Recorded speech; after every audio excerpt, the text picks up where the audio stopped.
Hello everybody, welcome to our channel, our health and wellness. So today we are going to discuss about further part of the chapter conservation of plants and animals. अब हम बात कर रहे थे deforestation की, तो further हम discuss करेंगे इसको. तो इसमें आ जाता है आपका deforestation will cause frequent flooding of rivers leading to loss of life and property. अब ये बात हम जानते हैं कि अगर हम डिफॉरेस्टेशन अगर इसी रेट पर चलता रहा तो आए दिन नदियों में बाढ़ आ जाया करेगी और जिससे जान और माल का काफ़ी नुकसान हो सकता है. जो हमारे ट्रीज़, जो फॉरेस्ट ट्रीज़ होते हैं, उनकी जो जड़ें होती हैं या उनके या जो और फॉरेस्ट प्लांट्स होते हैं, ये क्या करती हैं, रूट्स रेन के वाटर को एब्जॉर्ब करती हैं और उसको ग्राउंड के अंदर जाने में मदद करती हैं. तो इससे क्या मदद मिलती है कि जो आपका रेन वाटर है जो जल्दी से नदियों में चला जाता है और बाढ़ सी स्थिति पैदा हो जाती है, ये स्थिति कम हो जाती है पेड़ों के होने से. लेकिन जब फॉरेस्ट ट्रीज या प्लांट्स को हम कट करने लगते हैं तो ये रेन वाटर ग्राउंड वाटर में नहीं जा पाता, उसमें जाकर नहीं मिल पाता और ये सारा पानी वेस्ट हो जाता है और नदियों में जाने लगता है, जिससे बाढ़ की स्थिति हो जाती है. तो इस तरह से डिफॉरेस्टेशन से जो सॉइल की वाटर होल्डिंग कैपेसिटी है वो कम हो जाती है और जिससे बाढ़ आ जाती है. दूसरा रीज़न ये हो जाता है कि जो फ्लड्स का दूसरा रीज़न है ये है आपका सॉइल इरोजन. जो डिफॉरेस्टेशन से सॉइल इरोजन होता है, जो मिट्टी का लॉस होता है, उसकी वजह से भी फ्लड्स आते हैं. क्योंकि होता क्या है, जो ये मिट्टी जो आपकी इरोजन जो सॉइल इरोजन में चली जाती है, वो जो रेन वाटर है वो अपने साथ कैरी करके ले जाता है और वो पानी में जाकर, नदियों में जाकर जमा हो जाती है और ये रिवर बेड में जाके जमा होती रहती है. और जो इससे क्या होता है, इससे ये कॉन्सिक्वेंस होता है, जो रिवर्स है उनकी जो डेप्थ है, उनकी जो गहराई है वो कम होती जाती है, धीरे धीरे कम होती जाती है. और इस गहराई के कम होने से जो वाटर कैरिंग कैपेसिटी है रिवर की वो कम हो जाती है. जब बहुत तेज़ बारिश होती है, जब हैवी रेन्स होती हैं, तो रिवर इतना सारा रेन का पानी नहीं ले जा पाती और जल्दी तो बिल्कुल भी नहीं ले जा पाती. और यही एक्सेस वाटर नदियों के किनारों से ओवरफ्लो होने लगता है और आसपास के एरियाज में चला जाता है, जिससे बाढ़ आ जाती है. ये बाढ़ हमारे जो स्टैंडिंग क्रॉप्स हैं, जो हमारी फसलें हैं, घर हैं या इंसान भी हैं, तो वो भी डूब जाते हैं. फसलें ख़राब हो जाती हैं, घर ख़राब हो जाते हैं, घर की स्थिति ख़राब हो जाती है. तो ये सब कॉन्सिक्वेंसेस डिफॉरेस्टेशन से हो सकते हैं. नेक्स्ट आ जाता है आपका deforestation affects the water cycle leading to decrease in rainfall.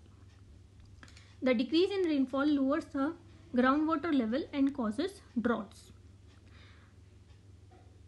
ये जो फॉरेस्ट ट्रीज हैं ये बहुत सारा ग्राउंड वाटर एब्जॉर्ब करते हैं. जो आपका रेन वाटर है उसको ग्राउंड वाटर में मर्ज करने में मदद करते हैं और ये सब पॉसिबल हो पाता है उनकी रूट्स के थ्रू.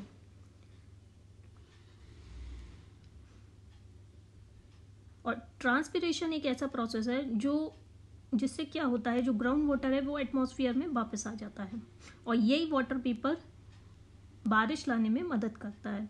जब हम फॉरेस्ट ट्रीज को कट कर देते हैं तो पेड़ कंपैरेटिवली कम रह जाते हैं, तो उनसे जो water vapour through the process of transpiration release होती है वो भी कम हो जाती है. जब वो कम हो जाती है तो रेनफॉल भी कम हो जाती है. अब जब रेनफॉल कम होगी तो जो वाटर पर्कुलेशन है ग्राउंड में वो भी कम होगा और इसकी वजह से ग्राउंड वाटर लेवल डिक्रीज हो जाता है. और यही जो शॉर्टेज है सरफेस वाटर की, जो पॉन्ड्स, लेक्स और जो ग्राउंड वाटर है, ये ड्रॉट्स की या सूखे की स्थिति कर देती है. अगर बहुत लंबे समय तक रेनफॉल नहीं होती है या कम होती है तो इससे सीवियर शॉर्टेज ऑफ वाटर हो सकती है, जिसको हम ड्रॉट या सूखा पड़ना कहते हैं. तो अब हम समझ सकते हैं कि as a consequence of deforestation there are increase chances of natural calamities such as floods and droughts. मतलब जितना ज़्यादा डिफॉरेस्टेशन होगा, हम जितने पेड़ पौधे को काटेंगे, जितने जंगल काटे जाएंगे, उतने ही ज़्यादा बाढ़ और सूखे की संभावनाएं बढ़ जाती हैं. नेक्स्ट आ जाता है आपका deforestation leads to extinction of many wild animals and plants.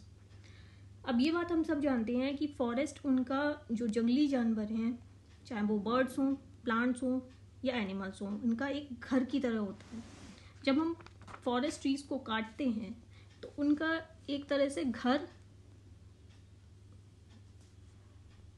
हट जाता है, उनसे छिन जाता है, और ये होमलेस वाइल्ड एनिमल्स या तो इंसानों के शिकार हो जाते हैं या इंसानों के द्वारा मारे जाते हैं। और जब फॉरेस्ट ट्रीज नहीं रहते या फॉरेस्ट प्लांट्स नहीं रहते तो वाइल्ड एनिमल्स और बर्ड्स को खाना कहाँ से मिलता है? इन फॉरेस्ट ट्रीज और प्लांट से मिलता है।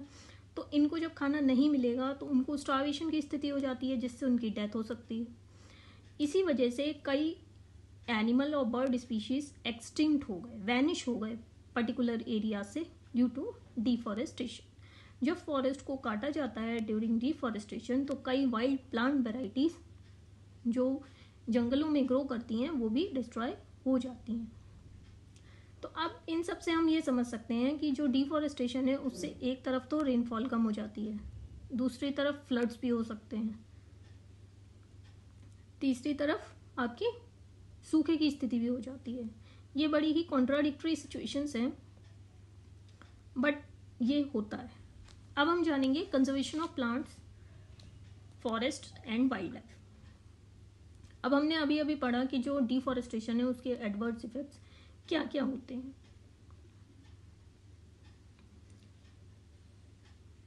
डिफॉरेस्टेशन में क्या होता है कि आपकी large scale cutting down of forest trees होता है। बहुत ही लार्ज स्केल में आप फॉरेस्ट ट्रीज को कट डाउन करते हैं, जिससे जो